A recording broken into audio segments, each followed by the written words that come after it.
Bonjour, c'est Florence de Level Up MTB. Aujourd'hui, on fait une leçon sur l'alourdissement dynamique, le pompage dans les trails.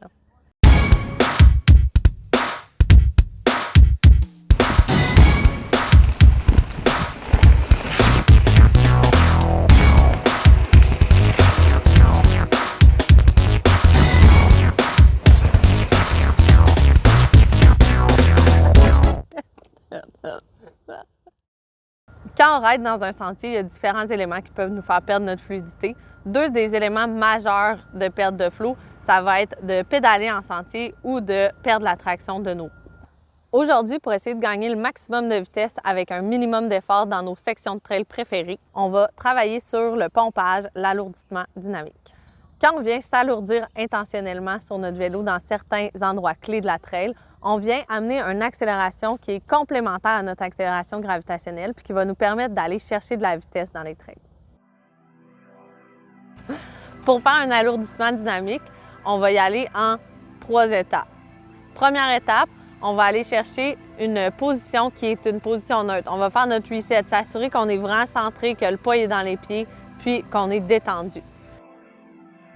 Étape 2, on va relâcher nos muscles de jambes pour abaisser notre centre de masse. C'est au moment où on va recontracter nos muscles pour arrêter l'abaissement du centre de masse que l'alourdissement va être retransféré dans le vélo.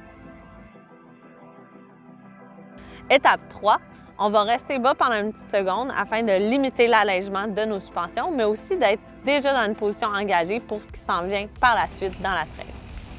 Je vous invite à remarquer que les deux suspensions viennent se comprimer en même temps, étant donné que mon poids est centré. Je n'ai pas besoin d'aller pousser dans mes bras, c'est vraiment juste en bougeant mes jambes que les deux suspensions vont venir se comprimer.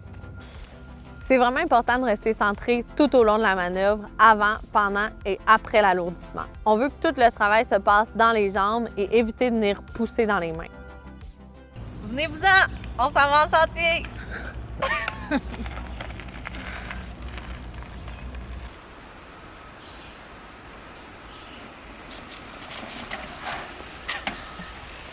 Dans une trail, à chaque fois qu'on a des petites dépressions, on a des opportunités d'accélération en faisant un alourdissement dynamique. La dépression peut être vraiment tout petite. Comme ici, on voit qu'on a un petit creux. Si on se déplace ici, on a une racine. Un autre ici, un autre petit creux. Donc, on peut utiliser toutes ces petites opportunités-là pour venir faire un preload au moment où notre roue arrière est dans la dépression. Je vais me faire une petite démo, passer avec mon vélo. À chaque fois que je vais passer une dépression, je vais dire pause au moment où je fais mon preload. Pause! Pause! Pause! Pause! Pause! Pause! Pause! Pause! Pause! Pause! Pause! Pause! Pause! Pause! Je vous invite à prendre une de vos trails préférées puis l'essayer le plus souvent possible dedans. Vous allez voir, vous allez sentir la magie de l'accélération. Yeah, Zoom!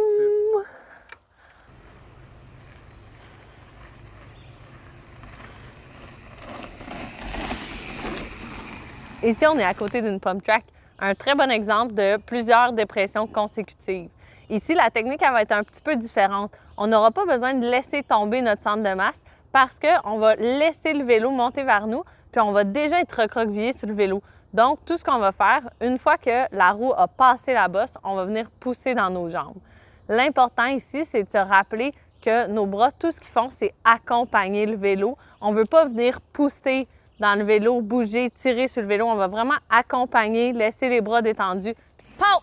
Pow! Pow! Pow! Pow! Pow! Pow! Pow! Pow! Pow! Pow! Bien joué! Les points clés à se rappeler aujourd'hui, ça serait que l'alourdissement dynamique, c'est vraiment quelque chose qui se fait de manière verticale. On veut s'assurer de rester super centré puis que tout le travail se passe dans nos jambes. Maintenant, je vous invite à aller jouer dans vos trails, essayer de tester, se donner des petits défis.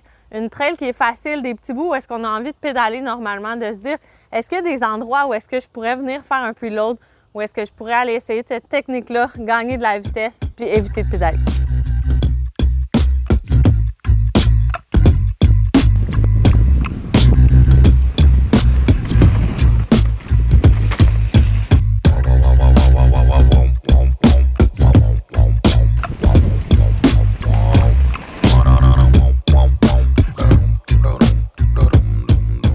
Merci d'avoir été là et d'avoir écouté cette vidéo-là. Si vous avez apprécié, c'est le temps de s'inscrire à la chaîne YouTube. Rappelez-vous aussi qu'on a plusieurs coachs un peu partout au Québec. Vous pouvez vous inscrire pour un cours privé, un semi-privé. Sur ce, bonne accélération!